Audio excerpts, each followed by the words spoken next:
Hello, hello. We are back on with session 2 of Let's Talk Being Undumpable with author Paul Posey.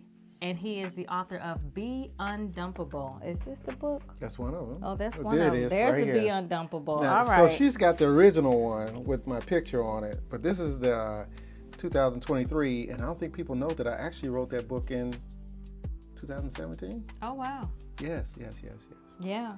But the concepts are timeless. That's all right? The concepts are timeless. And so we're going to continue the conversation talking about being undumpable and some of the concepts in here. I'm not going to tell y'all what pages I'm referencing because... Not today? By the book.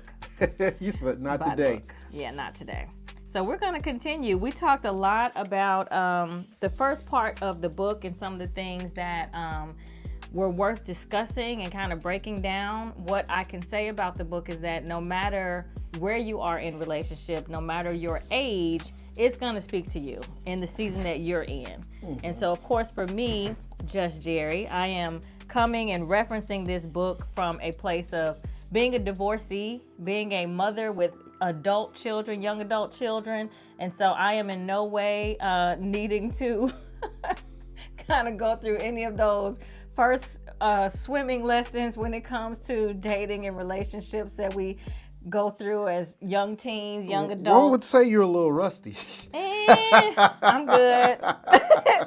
But when the idea of referencing and learning lessons learned from the relationships you've been in, from the different dynamics that you found yourselves in, the interactions, definitely in a different season. And so the book and how I'm approaching this book may be different from how you would approach it, depending on the season that you're in. So bear with us, okay? As we talk through these pieces, going to try to make sure we acknowledge every season of life, because we do understand that young adults can get information from this as well. Absolutely. We're not there, but we can reference it. The purpose of writing a book is so we can pass it down. Yeah. We can have these conversations with our kids in their age group so they can understand it's the same thing no matter whether you're 50 or 25, these are the same steps. Yeah. And I have 5 daughters, and I want them to have great relationships.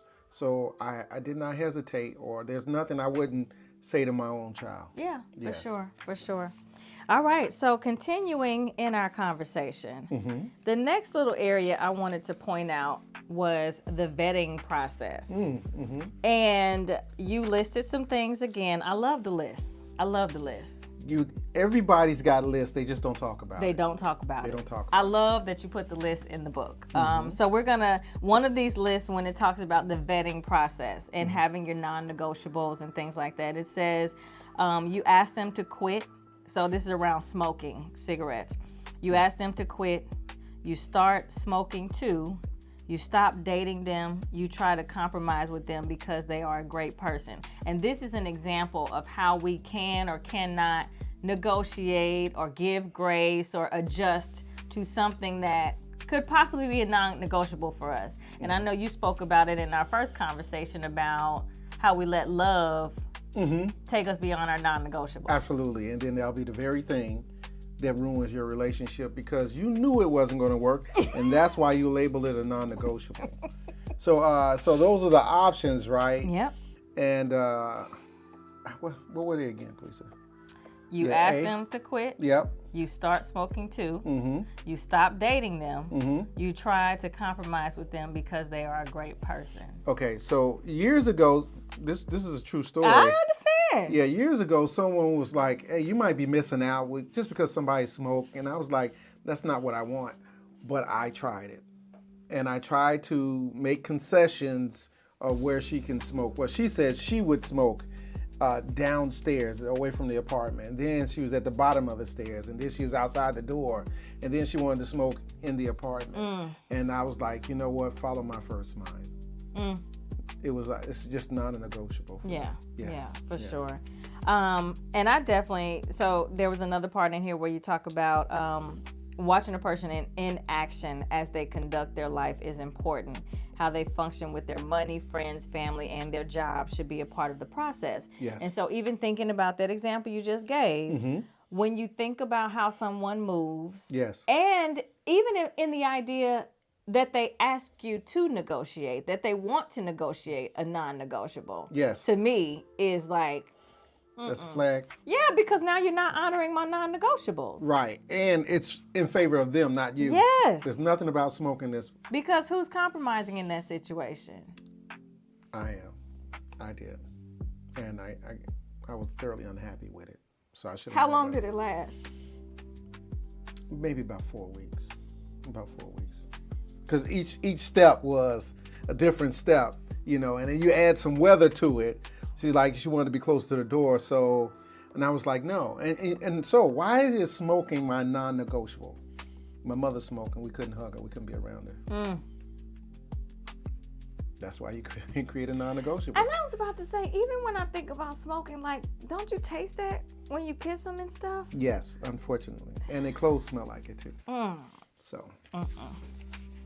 Okay. Pass. Pass. Moving on. The time factor. This was really good too. This is a good section. Yes. The most precious thing we have from our birth to our last second on earth is time. And so this idea of having a time frame or a timeline in place that you are investigating, maybe if you have a better word choice, but investigating or observing a person people as watching. a potential You're watching partner. that person. Yes. Yeah. And so you Yes. have this breakdown. I'm not going to go into detail because y'all need to get the book and read it. Yes. But you break it down over like 180 days About period. 180 days. And yes. so tell us a little bit about that time frame. You get to watch people. You got a couple of paychecks in there. You have an opportunity to see them with their family. You got to listen to them while they're at work. You get to look at their plans in life. You get to see so much in 180 days. The problem is if you grasp too soon, there's things you're going to miss. And then you're already emotionally invested and all the time you put in it. It's like, well, I might as well just keep going. And that's another compromise for you, not for them, for you. So I say in 180 days, you should be able to see everything you need to see about them. And this is before you think about committing. Because people will commit really fast and then all this just unfolds in front of them. So what about, is this something you say ahead of time? Like, let's just see how this works for 180 days? Like, how forthcoming are you with this time frame when you are considering someone? Yeah, somebody asked me the other day, was like, do you just ask these people these questions? Right. Yeah, you ask. Yeah, you ask. I mean, people who've gone through some things, they speak different. Yes, that's true. Like when I say about the 5 things, what they've gone through with their parents, have they gotten some help, what did they do about it, and who they are. People will tell you about them if they've done it. Right. If not, they're going to avoid it. They're not going to give you a straight answer. So these things happen in your childhood. What did you do about it? And if they can't give you an answer, that means they're still going through it. So, okay, I'm going to let you in a little secret. Go ahead. Yeah. If you tell a story, they'll tell you a story. And then you can bring the 2 stories home by wrapping it up. And take notes from the story that they're telling. Because especially if you talk about time or you talk about how dating was before or what do you need to see. And in reality, it takes a while to see those things. So you have to just find a way to communicate it. You can act straight out, but if you can't act straight out, then tell a story, they'll tell a story, and before you guys know it, everybody's telling a story about their life and you see exactly where they're at. But you don't have to commit. I remember one time asking this lady, she had sex with a guy and she didn't like him. And I says, well, why'd you give him some? And she says, because he kept asking. What? He kept asking. You don't have to commit to anything. This is the rest of your life. There's no rush. Don't let nobody rush you. You need to see what you need to see. And that's where we go wrong right there too. Because either the love bombing or the emotional pressure they put on you to get you not to see. It's like this. I can't see my fingerprints on my hand, but I can now. When they're on you like that, they don't want you to see. That's why 6 months. If they really like you, you're really vibing. You're gonna do the 6 months. You're gonna go through it. You're gonna do it. But anytime they try to rush you, it's not a good sight. Not a good thing. And you don't have to put 9. Check off the months. Do what you do. I mean, again, I'm just, Yeah. He's a military man, so I got to ask these questions. Sometimes it can be regimented. So it's regimented in here. See, the process. The reason we have problems is we have no process. Yeah. We be winging it when it comes to relationship.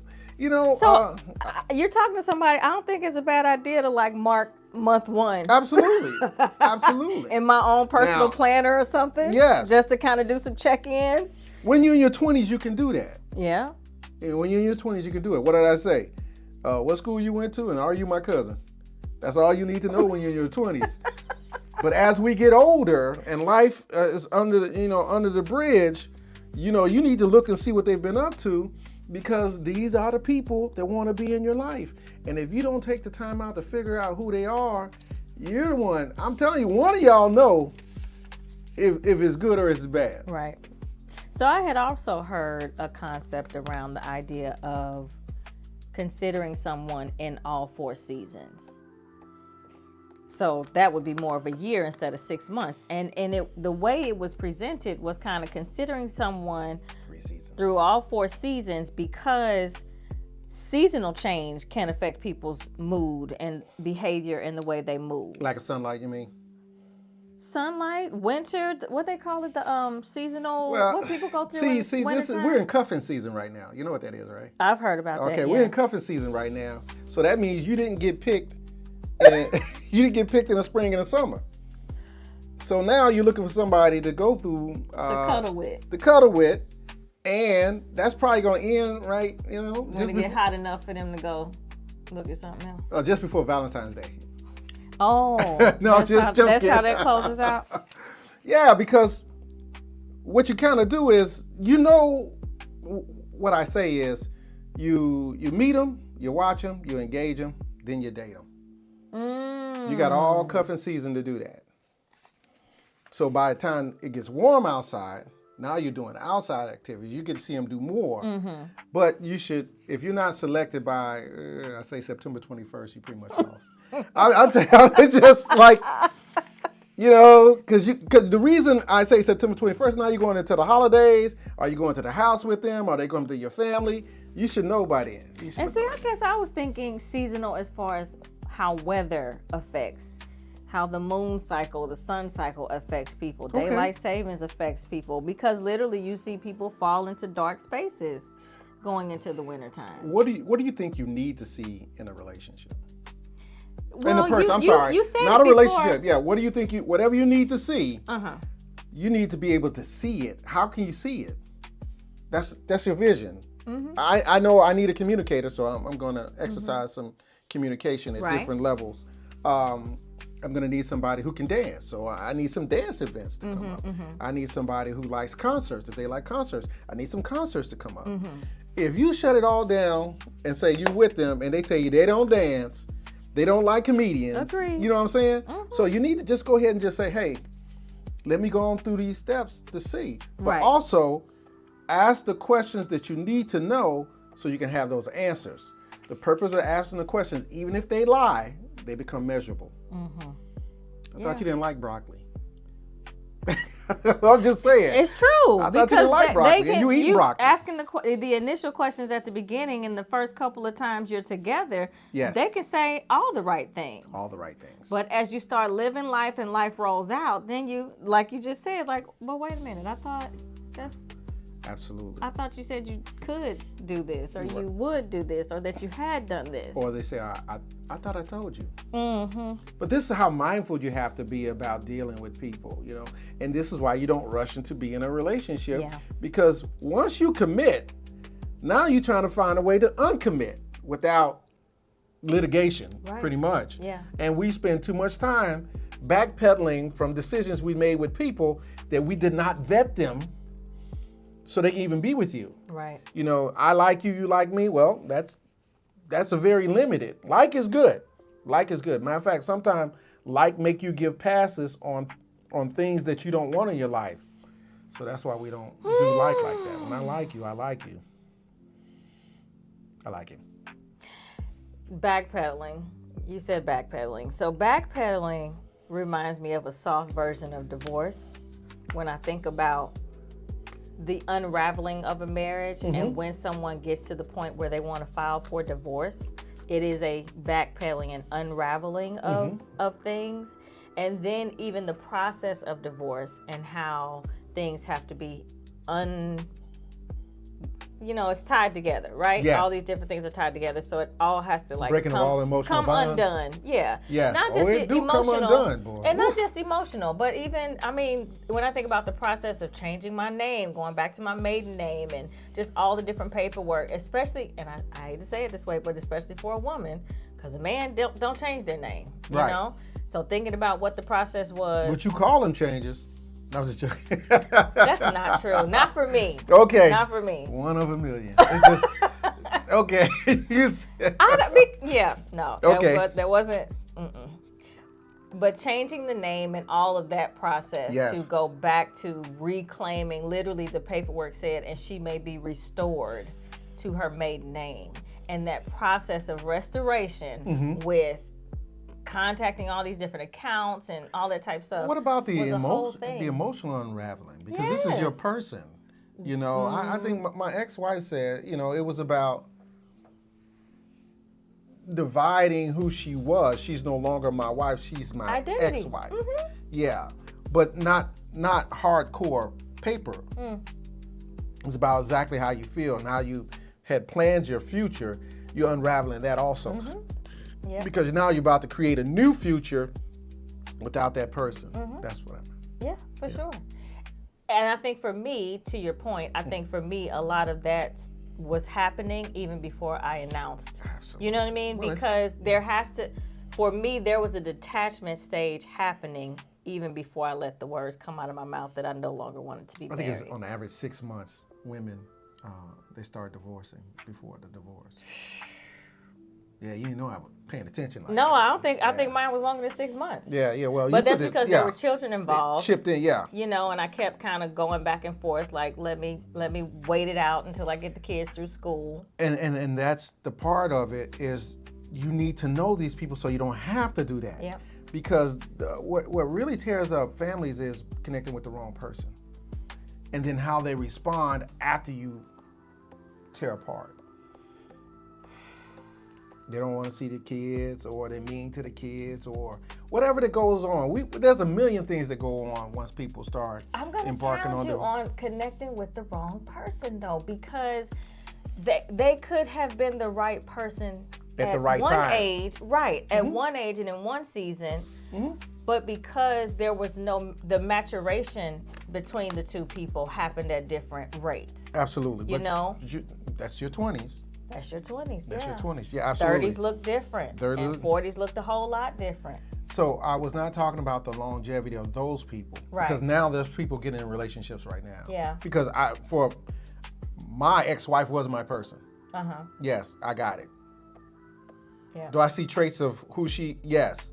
So that wasn't the wrong person. I was wrong. I was wrong because I didn't educate myself on the role and the position that I took. So that ruined the whole thing. But that didn't stop her from being who she is. I think we have to look at the evolution of the person. Yeah, for sure. For sure. And are they healed? Right. Are they trying to be the best version of themselves? Now, because we're talking about dating now. I didn't call this a relationship book. I called it a dating book because the functionality of the relationship has to be discussed about how we're going to do this. But if they got a direction they're trying to take you, and that's not the direction you want to go, how do they swaying you to go to that direction? And then when you finally wake up and you're in that direction, it's like, I didn't know that person anyway, because that's the thing about love. Love is not your friend. Love is like crack. It don't care. It don't care who partake. It don't care what it destroys. All it knows is wants you to keep coming back to that euphoric feeling. That's why we get duped. Because once that euphoric feeling takes over, now you got to accept. Is that love or lust? No, love. Interesting. If you're, I think if you're married, it's not lust. No. When you're single, I know lust. Right. Lust is a substitute for love. Right. That's all. Because you think you're in love with that pleasurable feeling, that euphoric feeling.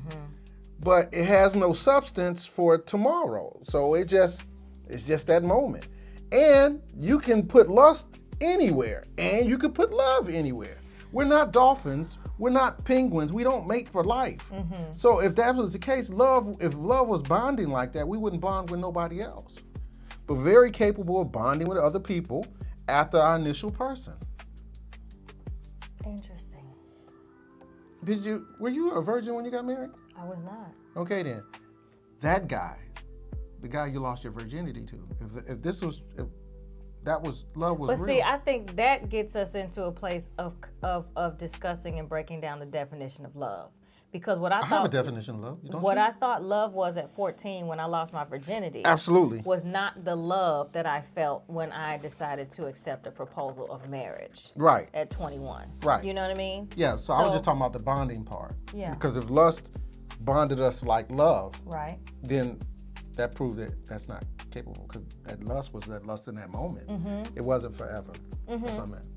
So you were talking about love, though, as being something that we could not trust. No, you can't trust love. No, Okay. No. You got to keep your eye on love. Okay. Yeah, you got to make sure everything's going together. A relationship and marriage is like this. You ever see that back in the day, they had this guy, he would juggle these plates. Put the plate on the stick, he spin that, spin that, spin that. So that's finances, that's your religion, that's your job, that's your wife, then your kids, You cannot take your eye off of them. Your job is to be in touch with all of those things all the time, if you can. When one of them crash, you'll know. When you let your finances go, or you let your spouse go, or you don't pay attention to your kids, that's how it is. But the driving force to go out there and do that is love. Right. Yes, to make you want to grab and turn it. Yes. Well, sometimes we turn it for the wrong things. Yeah. Yeah, but you'll turn it. So I just think that love is nice, but love should not determine your relationship. Interesting. Everything else should fall in love. What I said, love ain't a problem.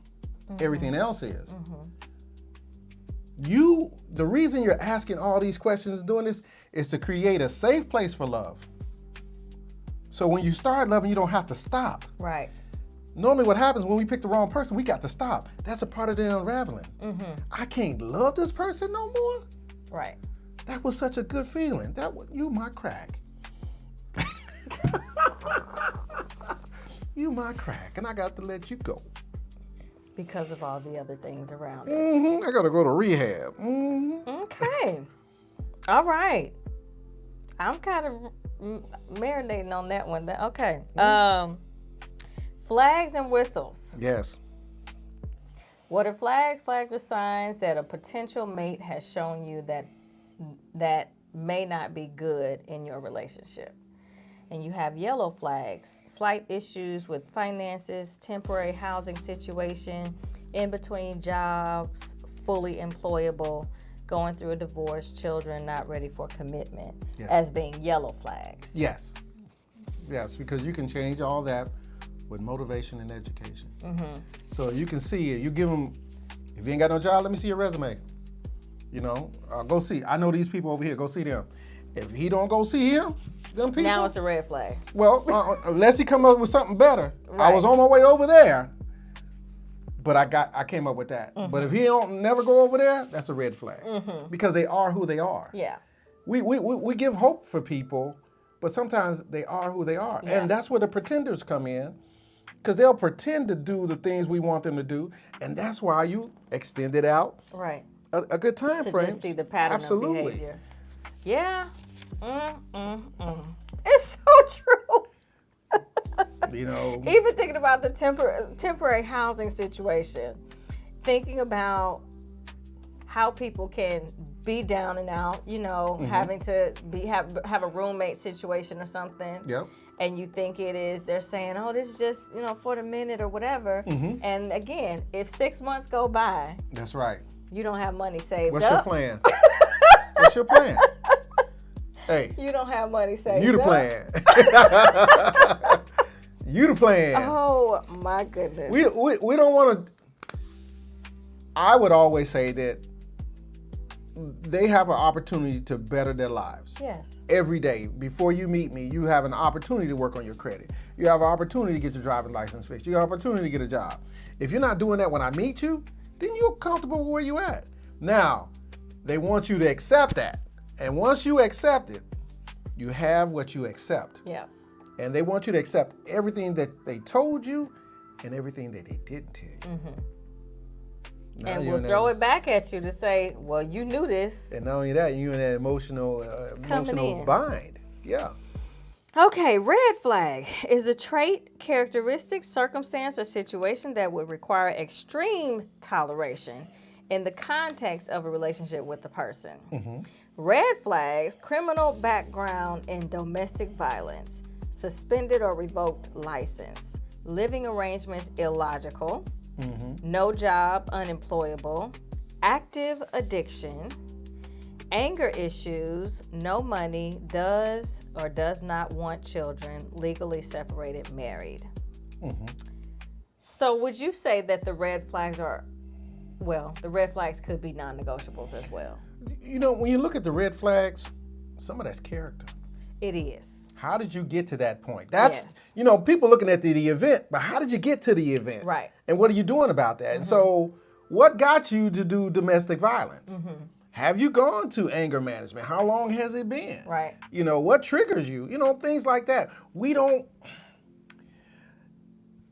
I'm just saying that some things that people, they are who they are, and we want to, because we like them. Now I go back to we try to move past those events in their life. And I think it's unfair to you if you do it, if you accept that, and their behavior has just been dormant during the dating phase and the getting to live in your house and things like that. Now they're back to who they are. So don't change for me, change for you. Yeah. And that's why I say you want people to go through therapy. You know, whatever it is, whatever you're gonna use, except for a witch doctor. Whatever you're gonna use to get your life right, you should be getting your life right when I meet you. Don't start talking about getting it right when I meet you. Yeah. I had a lady tell me once, I'm gonna quit smoking. I'm gonna start. I want you to be my accountability partner. I said, the hell I will. The hell I will. You don't want to stop smoking today, right? You see, I'm just saying, listen to what you have to listen to what people are telling you. Yeah. They're selling you something, because if you wanted to buy it, you buy it. Because you would have did the research on it. You said, I'm going to buy this car. I went to this website, checked the Carfax, blah, blah, blah, talked to a couple of owners. And then I says, I'll buy that car. Now, when you go out and buy it, you're going to get what you want. All you need now is to find the color that you wanted. But if you don't do your homework on it, you bring it home, Range Rovers with a raggedy car on the road. Some of us know, but some of us think it's pretty. That's a horrible car on the road. Yep. Sorry to cut you off. Not at all. I want to see if you have anything you want to contribute. We have someone in studio. I don't know if I could talk. You can, from right where you are. Yeah. We have someone in studio with us as well. Yeah. So when Mr. Posey, when you said when you meet someone, they should be already working on their plan and not beginning their plan 6 months into the relationship. Absolutely. What have you been doing? Right. That's the question. What have you been doing? What have you been doing? What have you been doing? And so because we have met each other, now you want to start working on your plan? Yes. I think you can do that in your 20s, but not now. Yeah. Yeah, not now. You should be cruising right now. So I don't fall for that. Yeah. Yeah. Because that makes sense. Because the idea of you having to be motivated by a person doesn't impress me. Right. Because what happens if something happens to that person? Are you just gonna stop? Right. You know? That's why healing is so personal, and happy is personal. Because if you leave me after you heal me, everything you use to heal me is gone, and then the happy you brought me is gone too. So that's why it needs to be personal. Right. So if you're not here, I'm highly functional and I'm happy and I'm healed. It should be a personal journey. Yeah. So people, if they see you and they want to be with you for what you have, what you put your life together, if they want that, why don't they have it? Yeah. And why are we scared to ask them about it? Right. You know, that's why I just made a video, you know, the 5 things you must know about a person. Who's their parents? What they do to them? What'd you do about what they did to you?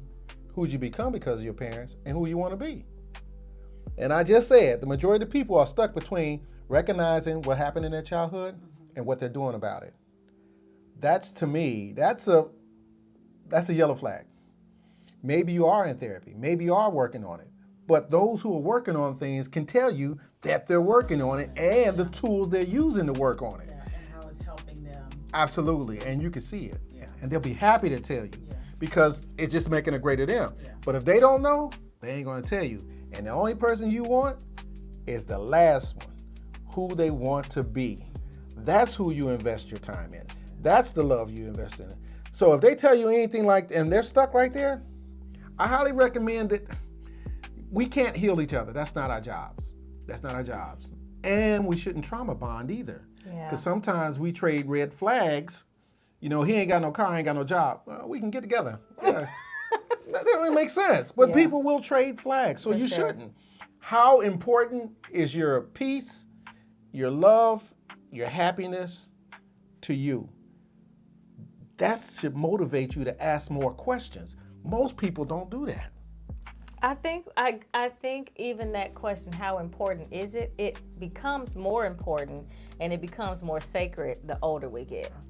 I don't even know if we know how to cherish those type of things in our 20s. I got time. until you I got until time. you go Yeah, through it'll some heal. stuff. Right. My back hurt right now. I was dancing a couple weekends ago.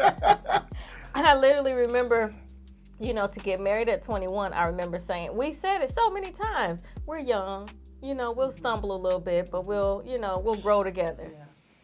I told you what my ex told me, right? What? I'm gonna marry you and I'm gonna have your kids. And I said, okay. That was the beginning of the marriage? No. She kept good at her word, but it was probably about 2 years later. But it was just sound like a great idea. Oh, you just went, because she said it, you just went along with what she said? I didn't have a reason to say no. I'm 20 something. Yeah. I didn't have a reason to say no. So difference is now is, wait a minute, I thought you told me that, you know, you got a couple of DUIs and you're struggling with your drinking now and you've been violent. You know, all these things come out right now.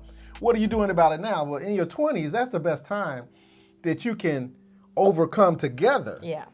You know, if you're thinking about growing forward. But as you get older, you know, the difference is there's a lot of things that happened in the last 30 years, you know, between 20 and 50. Yeah. And so we're trying to date out here and we're angry because we're being duped. It's because we keep trying to date like we're in our 20s. Mental health is something else. Yes. Okay, you made this statement. You actually quoted yourself last week in our session. But this is, let me see, what section is this? I think we're still in this. Yeah, this is still flags and whistles. It says, we cannot fix people. Right. And it doesn't matter how much potential they have. It must be in action when you meet them. Yes. And then your quote, which you said last week, he who has potential and does not utilize said potential has no potential. Absolutely. Absolutely. It's You like- got 3 degrees and you working at Kroger's and you're not the manager. Oh, my goodness. Why? Yeah. You know, why are you there? You need to know why are you there. So we need to know by this age, and your potential in your 20s is you got a driver's license. That's good. That's functional potential. But if you're in college, you say, I'm going to graduate in 4 years, and then I'm going to work for this company and this company in this industry. You get to watch that. But as you're in your 45 and 50, you don't have that same potential. Right. You know, that potential I should already work with them companies. And says, you know, I worked for those companies for a while. I think I'm just going to be an entrepreneur. It didn't work out for me. I thought I wanted to be a doctor, but I'm allergic to blood. You know, stuff like that. So what I think about, again, with the potential piece, Yes. and even what you said about mental health, Yeah. even in the process of the idea that people can get better or be better. Absolutely. To me, and I've said it to my young adults, like there are so many avenues to get some type of mental help. You know, I mean, some people, the idea of someone saying, well, I can't afford it, my insurance won't cover it. Yeah. There's still so many tools and resources out here these days. That's just not an excuse. That is an excuse, but it's not an acceptable excuse. It's not a reason. Right. Yeah, know the difference. To say that my insurance won't cover it, but if you wanted help, if you wanted someone to help you process through whatever you're dealing with, whatever you're challenged with, there are too many resources. Absolutely. To stand you want on. it. Yeah, But- for sure. For themselves. So what happens is we get in relationships and that person, you don't require it, but you require it. So I've been in a relationship with you for 6 years. It's never been a problem. Now you got a problem with it. That's 6 years of I didn't do the work. Yeah. Now I'm mad at you because now you got a requirement, but she didn't. So this is what we're looking at. Yeah. You know, if I could get into, this is what people do. If I can get in my next relationship without doing the work. So even when you say that though, she has a requirement that I didn't have, and you didn't do anything for 6 years. But I guess my question would be, why didn't you see that as something to address within yourself? You know what I mean? Lust. No, I don't know. We are motivated by tragedy, struggle, negative things. Something bad has to happen for me to want to make that change, to keep growing. And it has to be for me. That's like we go out to a bar and I get into a fight and they're like, now you got to go to anger management. Only reason I'm going to anger management is because I got caught. I wouldn't set up by myself and say, you know what, I think I need some anger management. No, we're not going to do that because we're that kind of people that we're forced to do things, and that's where it's those inopportune times that you got to go to anger management. You know, now and you got to pay. You know, now you hating the idea of going, not trying to get the true help you could get from it. But if you had volunteered to did that, as a matter of fact, what if I told you that I had an anger issue and 3 years ago I did X, Y, and Z to get beyond it, and this is how I'm living right now? Would that be cool points with you? Yeah. Absolutely. They don't do that. They're not going to tell you Yep. because they didn't do the work. They don't know they can get cool points. Right. Yeah. Yep. They're too embarrassed about the challenge itself. Absolutely. Not realizing that I think, well, speaking of myself, I would be more impressed with the idea that you did address the problem and sought out resources. Absolutely. Because again, to your point, everybody is working on something. Absolutely. Or has worked on something. Yes. But And just so- like when I tell women I have 5 baby mamas, they don't want to deal with me. I'm like, but I'm the one you want to deal with because I survived all 5 of those relationships. I paid all my child support. I've grown in every area I could because I don't ever want to have a relationship like that before. Yeah. Like again. Yeah. So when things gone bad, what did you do about the things that went bad? Right. Work on them. Do something about it. It makes you more valuable. That's like the people at your job who volunteer to go to AA instead of something happening at the job. Then being forced to absolutely. do it. And losing the job behind And it. losing the job. Yep.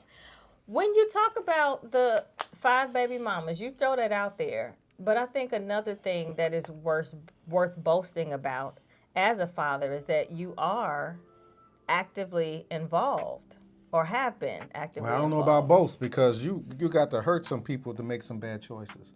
Bad choices are labeled according to who they hurt. So it hurt my kids not to be connected with them because there With were the some mothers. periods. Yes, there were some periods the mothers wouldn't let me see my kids.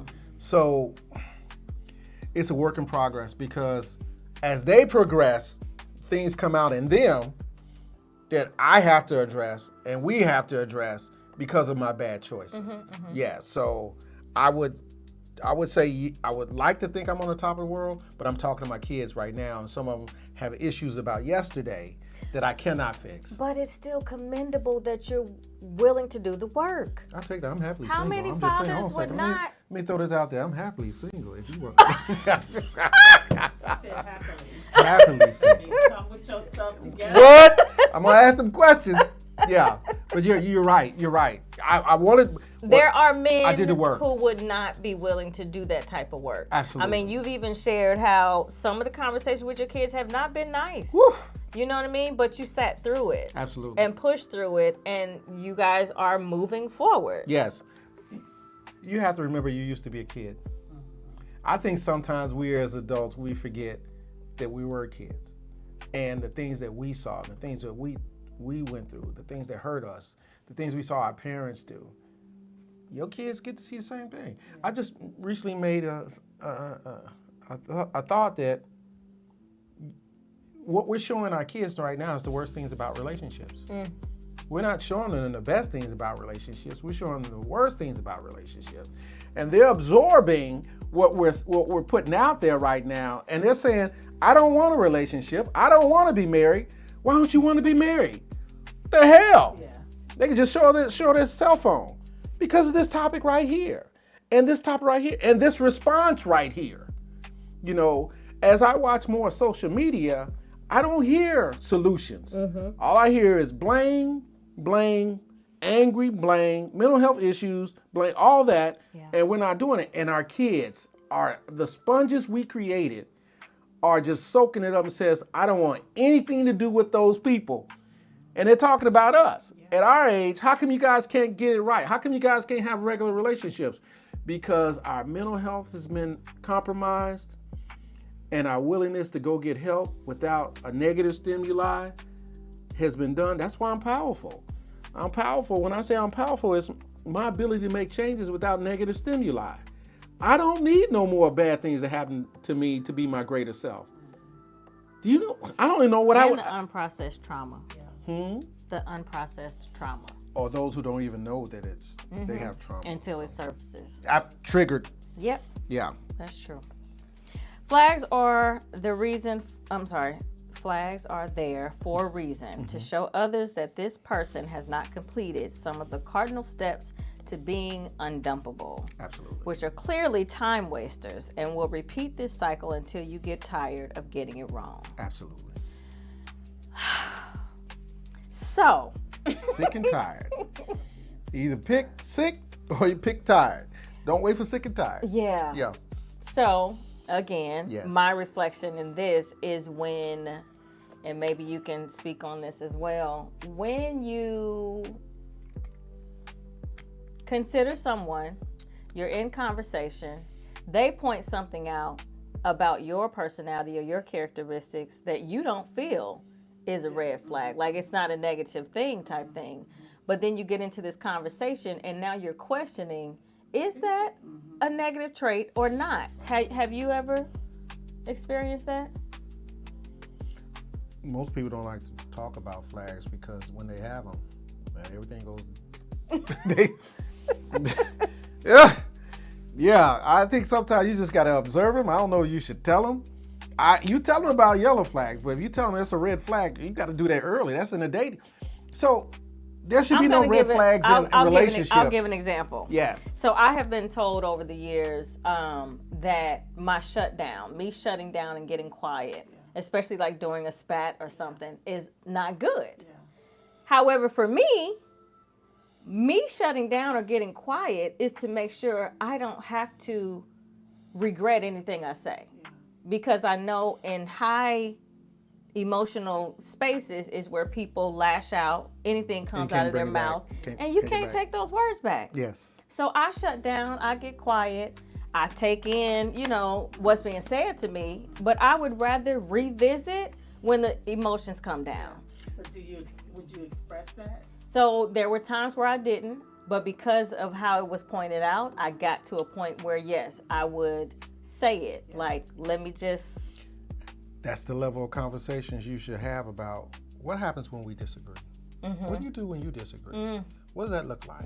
You know, so you'll know. Oh, Yep. so I see this one of those moments. I'm gonna go over there while you have that moment, and when you're ready, come over. We don't want to do that, and I think I seen where a lady said, "I need to see him mad." Yes, I've seen that at least 3 times.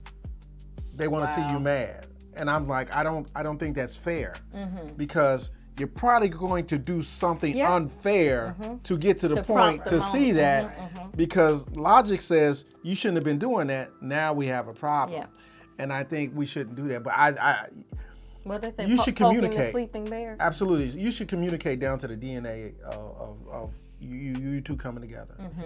But that's before you commit. Yeah. You know, I'm not saying they're not going to try to fool you, or you're going to miss something. Put it to the test. Do it better than you did last time. What about the lady who married a guy who's already married? Right. Well, I think the young adults, though, they're not at that level of questioning or trying to figure a person out. An older age people should definitely do that, but yet and still they don't. They don't have to. Because you ain't my cousin, and I know what high school you went to. I'm just saying. You know what I'm saying? The depth, there's no depth at 20. Yeah. There's some events at 20, but there's no depth. Not saying that they're bad people. It's just they ain't gone through a lot. Or have they gone through a lot, and now you can't reach them, and then you're trying to save them, because they don't know the wisdom of, you don't try to save people. They have to save themselves. They don't know that. They think they're capable. They think they have great hearts. But then you learn over time, why do we have boundaries and limitations? Because we learn. And then they turn into policies and things we ain't going to do, and non-negotiables. That happens over time because we ran into these things before, and we was like, I'm never going to do that again. That's unfortunate. But that's why when you get married when you're in your 20s, it should work. Ideally, I think your early marriages should work. They should run a good 20 years if you're willing to love and grow. You got to love and grow. Good then. Okay, thanks. Yeah. Absolutely. I think you should. I think if you start your 20s, you could do 20. It's funny you said that, because I do remember when I first got to the point where I was ready to like verbalize, I think I want a divorce. I remember visualizing like, man, I mean, if he's in agreement, we could just dap on it and be like, good run. Like, right. Good run. Right. But unfortunately, it was not as graceful, it was not as cordial. But I just remember sounded good in theory. Yeah, I just remember thinking, like, if we were to both be honest about the fact that we've grown apart, it's just not what it used to be. Like, let's just, dap on it. Not worry about what other people say, not worry about how we're viewed in the community and all of that. Yeah, for sure. Yeah, well, just relocate. Hell. Unhappy, I tell you what, being unhappy for a long length of time, that tears on your health and your mental health. And we don't think about mental health. We don't. And it's so, for me, I think it was so easy as a mother to just shift. Like, okay, let me not worry about me right now. Let me just get the kids through college. Get through high school, and then the caregiving came along. And so it was just like, let me just focus on these other roles in my life, and just be on autopilot when it comes to marriage. But again, to your point, and I shared with Paul before about Tyler's poem, where he kind of pointed out, like, my parents are walking around here like 2 college roommates type thing. And that is when it hit me, like, this autopilot thing ain't really doing nobody no justice. Absolutely. That's why I say they see it. Yeah. They see it. They probably saw it before you verbalized it. Yeah, absolutely. for sure. They're watching interactions going back and forth. They ain't touched each other in 3 weeks. You know what I'm saying? Yeah. So, yes. So, this is why we have these conversations now, so we can talk to the kids about it. To put the missing pieces in their ideas of relationship. Yeah. Well, this was because I accepted this, and I should have never accepted that, and you shouldn't accept this. Right. And if you do accept it, this is what's going to happen. Right. So that's where wisdom is a paid lesson. becomes knowledge. And this is what we're doing. That's why I wrote the book, because I was in them streets for, whew, man. Like after divorce, you talking about? Nope. No, we did one of those black people separations. Live in a different state. That's it. Yeah, you shouldn't. No. I asked my daughter, you gotta would finish your sentences. I'm sorry. Because that, it'd be showing up in my head. Yeah, triggered.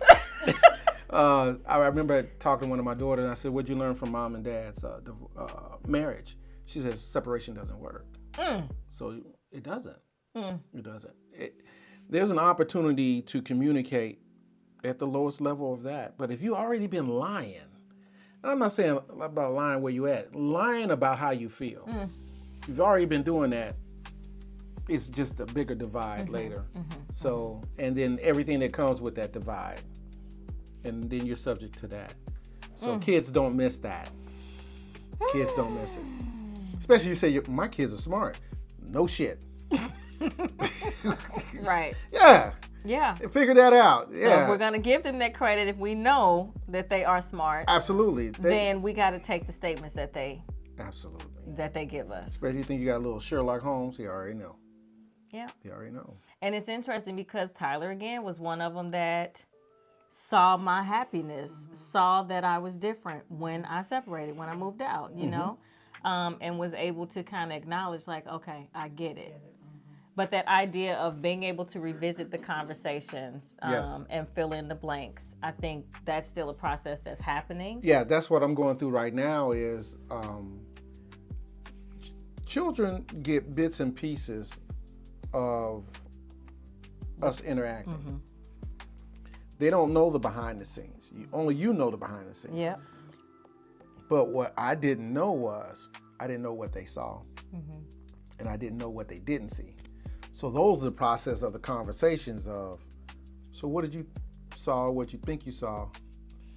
And then I says, oh, well, this is what happened, what you didn't understand. And that's a lot right there to fill in the blanks. But this all goes back to, we've made some choices about relationships. Now we're at the point to educate. And that's the purpose of the book, is to educate us on how we did it. And we're having a conversations where we made our mistakes. So the conversation we have with our children is different. You're not just going to say, hey, if you can't marry him, don't sleep with him.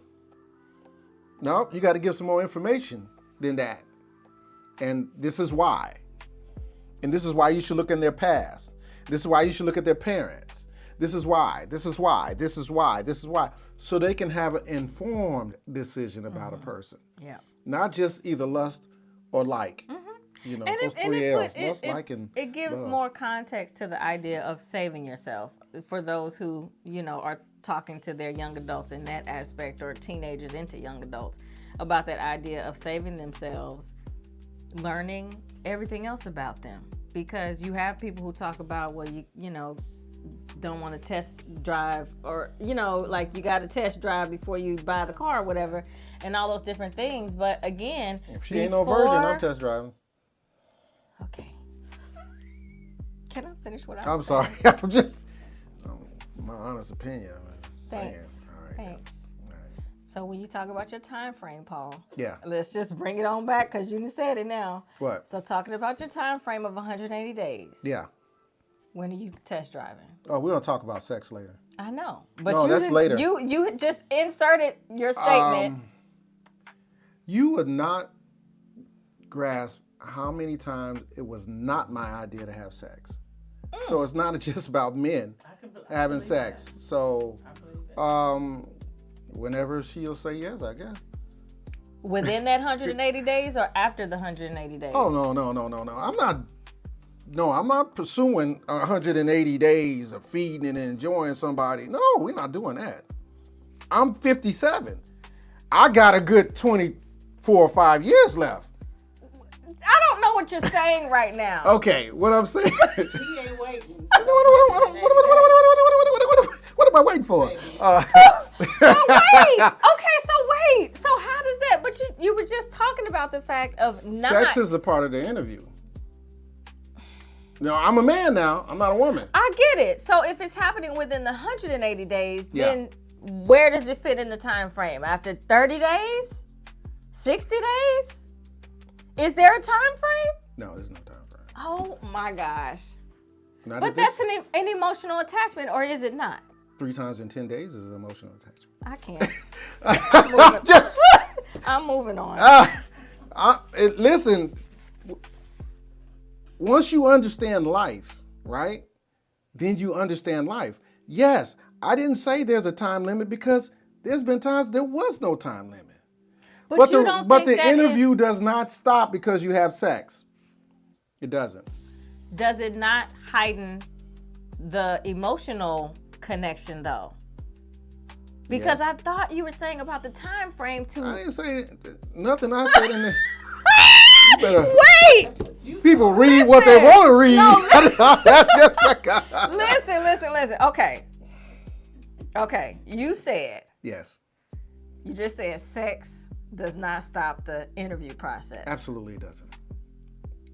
But do you agree that women get emotionally connected through sex? Or do you not feel that way? Absolutely. So even though you're still in your interview process, Yes. having sex with her within your interview time frame Yes.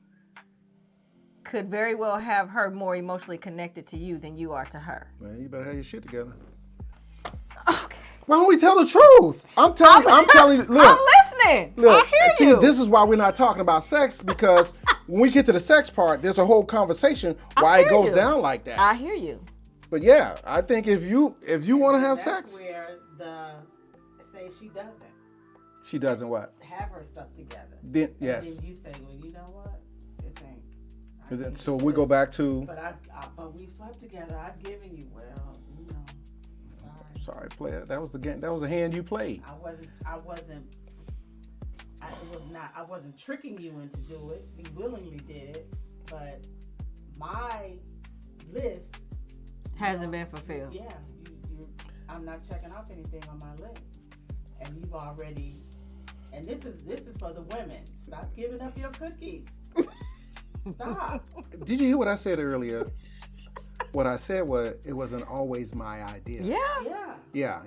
Yeah. See, this is where we're jumping the gun. No, I hear. But hey, listen, how you move is how you move. I believe that.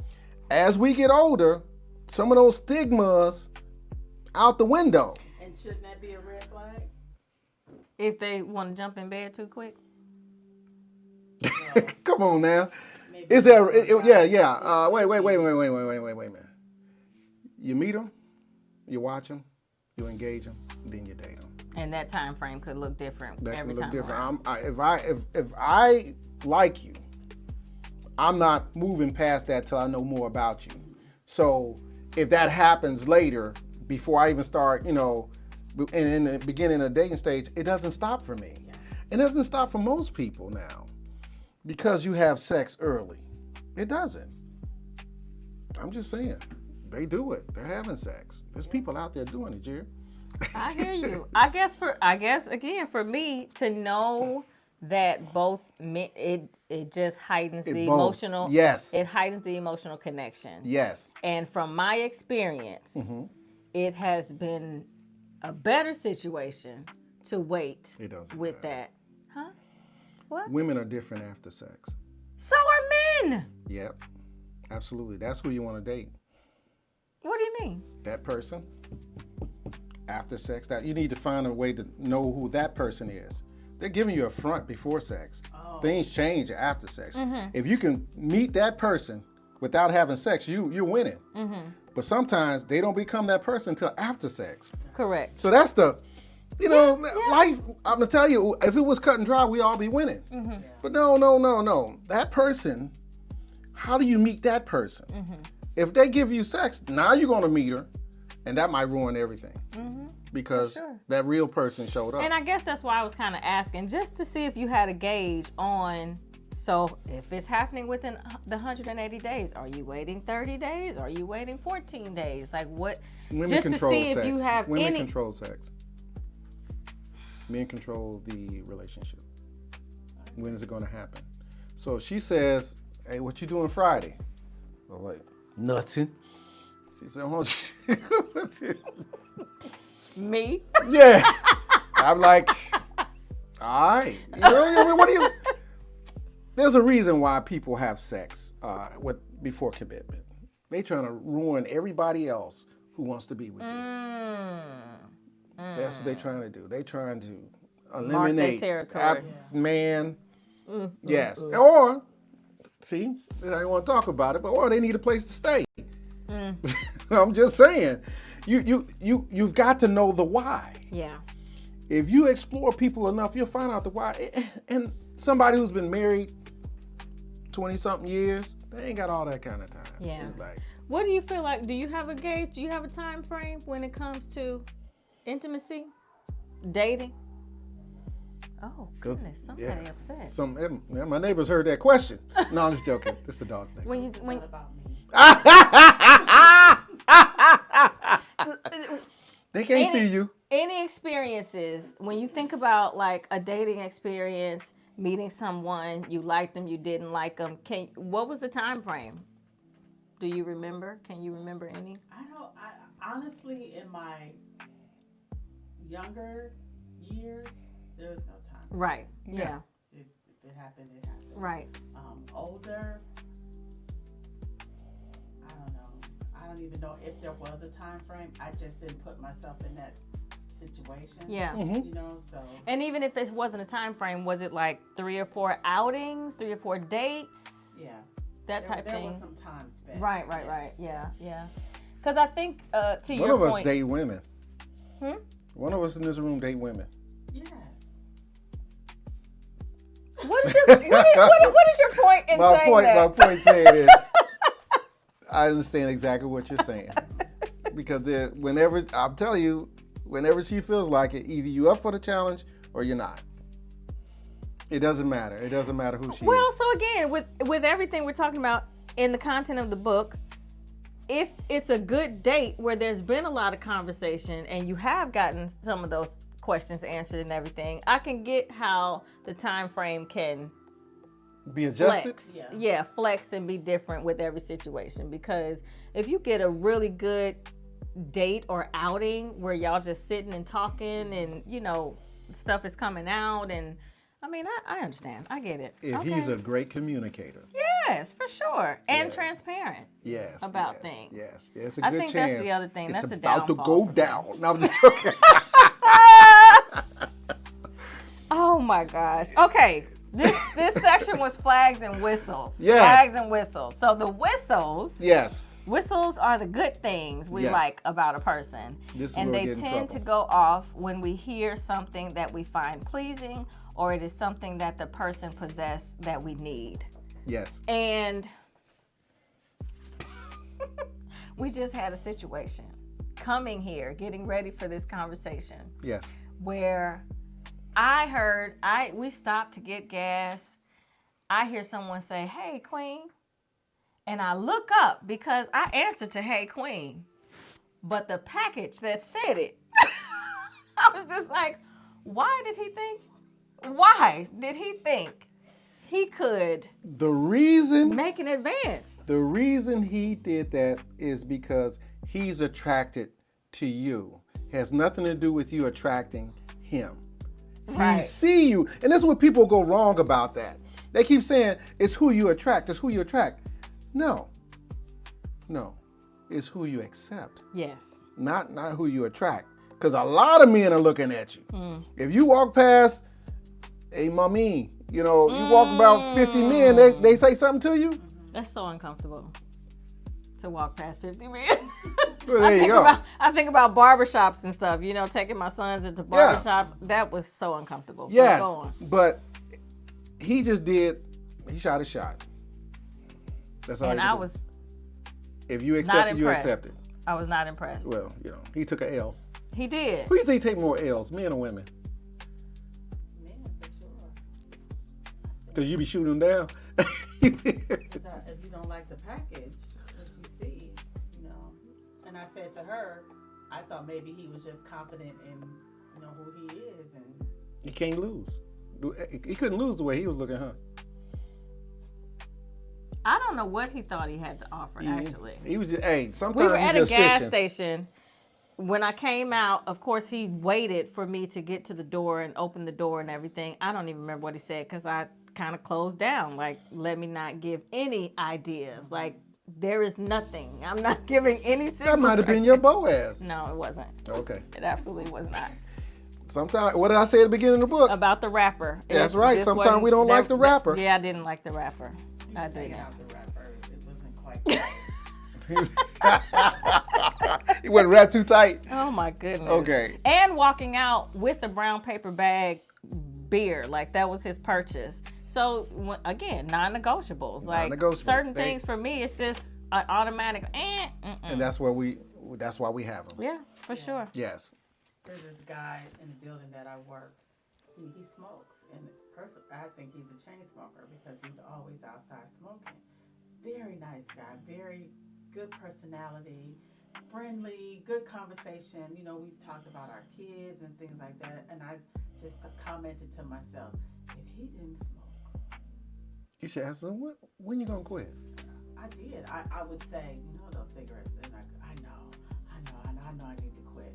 But I've been in this building over 20 years, and he still stand out there and smoke. Oh, yeah. Pass. But hey, motivation and education, right? Yeah. You shot it. That was a yellow flag, because what if he says, I start the patch tomorrow?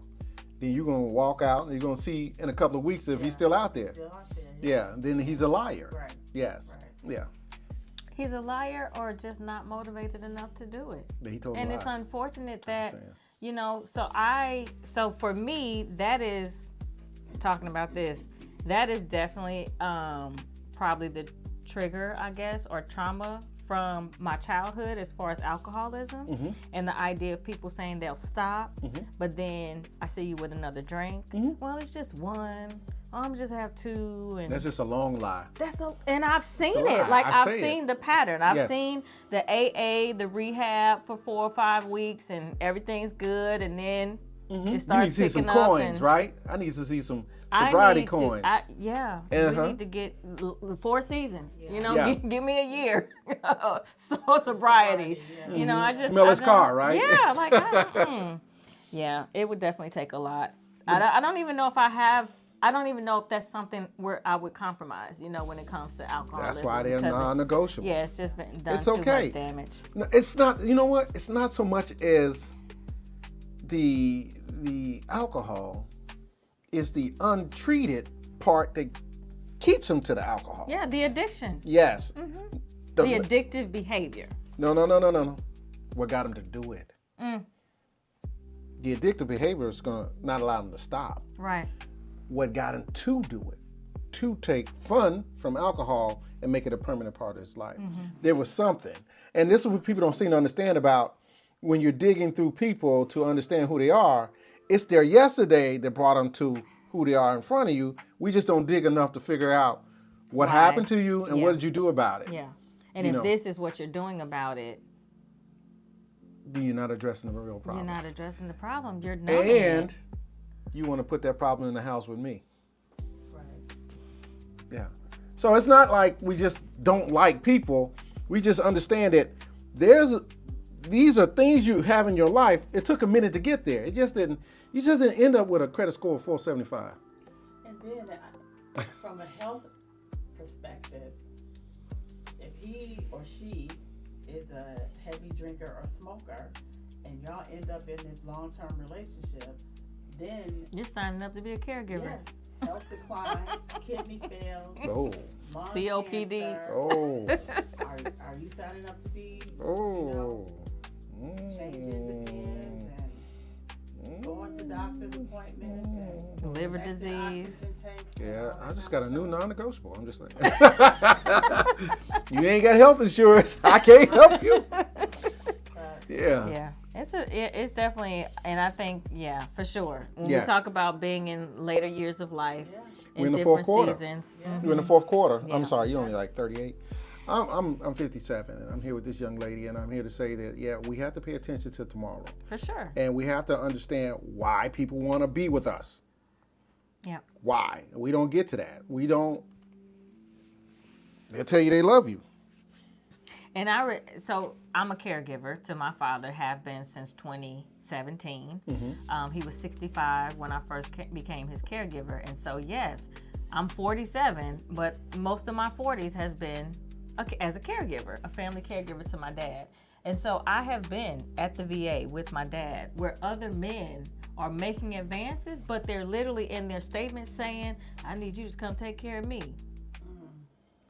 Like, what makes you Ninja! think- I'm not interested. They be picking up chicks at the VA. Oh my gosh. I'm gonna roll down there. And the idea of seeing that as attractive, that I'm taking care of my dad, and now in your mind you're thinking, oh, she can take care of me too. What makes you think I want to be in this space? Right. And that's why I would get into a romantic or intimate relationship. Right. Yeah. I ain't nothing to do with that. My name Paul. That's And between that's y'all. That's between y'all. I didn't know they was doing that down at the VA. Yeah, for sure. They getting nurses? I caregivers? guess they trying to. Y'all should wear a jacket or a t-shirt or something. Oh my goodness. Okay, relationship IQ. Yes. You gave your definition for relationship IQ. Each relationship should, quote unquote, bring us closer to a better understanding of why things work and do not work in relationships. I call this relationship IQ. Yes. So I feel like relationship IQ is definitely like a term that's out there circulating. But the way that you quoted it, or the way that you defined it for the sake of this book and everything, what you would say that still falls in line with lessons learned and wisdom gained and things of that nature, or do Absolutely. you put it? You're only as smart as you only know about relationships or relationships you've been in. Add it up, and then get some more stuff to go with it if you don't know exactly where you stand with and understanding your relationship. Your relationship IQ allows you to come in and do the things that you wish you had done in your last relationship. Questions you should ask that people didn't ask in the last relationship. Knowing that talking to a man when he's laying down trying to go to sleep, you didn't learn that, did you? Well, that's one of the worst things you could do to me. Try to talk to me while I'm trying to sleep. Now, hopefully somebody learned that in my last relationships and don't do that. Before you go in the room, let's have a conversation. Before you lay down. It's the things like that we have to take the time out to evaluate what went good in our relationship and what went bad. So having a conversation about, hey, when I go to lay down and go to sleep, please, just let me go to sleep. This ain't the time to talk. This ain't the time for a long, drawn-out conversation. And you drinking coffee and I'm trying to go to sleep. Gearing up and unwinding. Yeah. Yeah. Why is the window open? Yeah. So many things to reflect on. What about something that you learned that you brought forward from your marriage to say, I want to definitely implement this in my relationship? One good and one bad. Wisdom gained? I think we did get to a point where we found balance in the conversation, as far as him being one that wants to attack the issue at the moment and me being the type that needs to process. Okay. So we would say, okay, not now. Let's come back to this. Let's revisit this. And we would put a time and day on it. Of course, we had to consider school schedules and all that type of stuff with kids. But the moment was, we know we need to address this issue. Let's make sure we revisit it. When are we going to revisit it?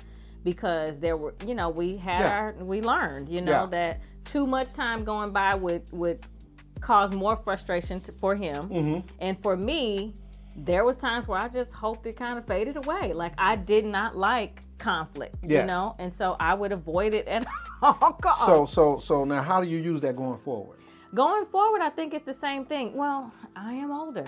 I don't even have the tolerance for conflict at this point. Okay. So I think now I am more apt to point it out, like, this behavior ain't for me. This energy is not for me. I don't know what you're irritated about. Like, I'm more apt to confront the energy behind the frustration. Like, let's get to the root of what you're really upset about. And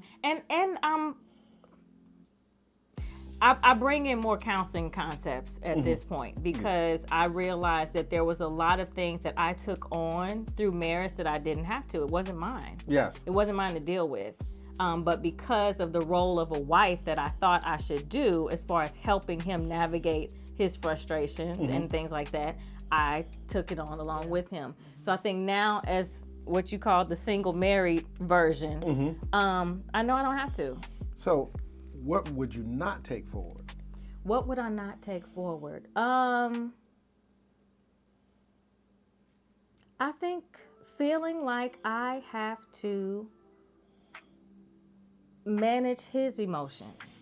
Now, how do you express that to the next person? So you understand what I'm going with, because now this is something that you learn. So how do we utilize it later? And you should have a conversation about. And this is why the dating phase is so important. Yeah. Because you're understanding, you got a couple of issues there that you need to work through. You want to talk about that? And if you don't want to talk about it, when are we going to talk about it? Right. But I can tell you, here's where the story comes in. So I used to be married, and we didn't talk about things, and we put it off as long as we can. I think that was a part of the demise of our marriage.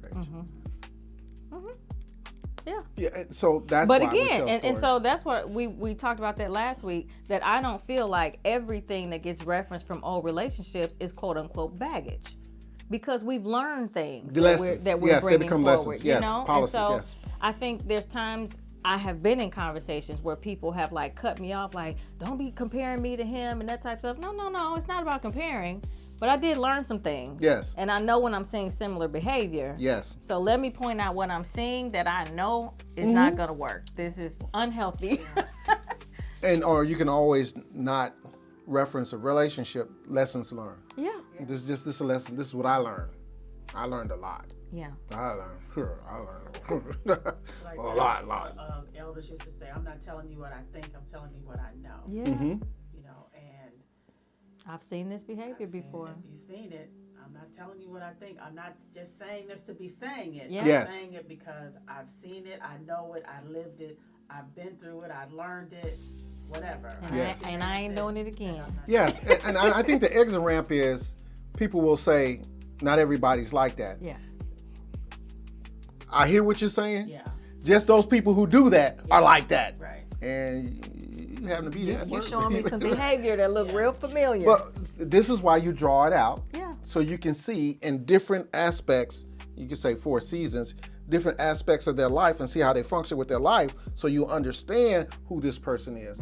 Because if you let them get in the door too soon, now that their problem, you and that problem and them is in the house. Yeah. And then you're responsible for what you accepted. And that's it. Oh my goodness, are we at 9 o'clock? Are we? We are at 9 o'clock. On the dot. Oh my goodness. I was just, good. in my head, I'm just like, let me just check the time, see if I can see it. This was amazing. Yes. And You are funny. I have blue stickers. Y'all see, I had orange last week, so this was the new section that I had marked everything. So it's only about 3 that we didn't get to, but that's okay. No, let's just get them, because that way we'll change when we change. Oh, Yeah, this is a bonus. This is a bonus conversation. Go ahead, Jerry. it's really not a bonus conversation. Oh. We do need to close out. Okay. You looked at it. You was like, oh, we can wait on that. Yes. Okay. I mean, it's good that I stopped at a section. Like Yes. this would have been a new section, so Okay. it works out. Okay. Hope you guys have enjoyed this conversation. And again, we have one more session. Yes. Oh, you'll be back after that. Okay. Yeah, you'll be back after. Yeah, I'm not throwing you out. I'm just saying. Okay. It's still under 6 months. You know what? Oh, yeah. I'm not. But no, no. I'm not on the interview. No, she's not. But the idea is, if you get it, then we can talk. If you get it, then we can talk. Because what's going to happen is people are going to read the book, and some of them are not going to get it, or they're going to be upset about it, and then we get to come in. And as I said before, I will have Jerry come in, and we'll talk about what people are saying. And I about really it. think, I mean, this is definitely, again, because the content is timeless. Yes. This is definitely a conversation as far as being undumpable that you can continue to have over and over again. Absolutely. You know, with different readers or different people who will take the time to not only read the book, but take in the information Yes. and really like do a reflection on what your experiences have been. Because like I said, everybody's going to read this and get something different based on your experiences. Absolutely. So I can definitely see this being a revisit for sure. Absolutely. Thank you, Paul Posey. Yeah, it's been awesome. As usual. And this is Let's Talk Being Undumpable, session 2. We have one more session, and we thank you guys for joining us. Bye-bye. Bye-bye.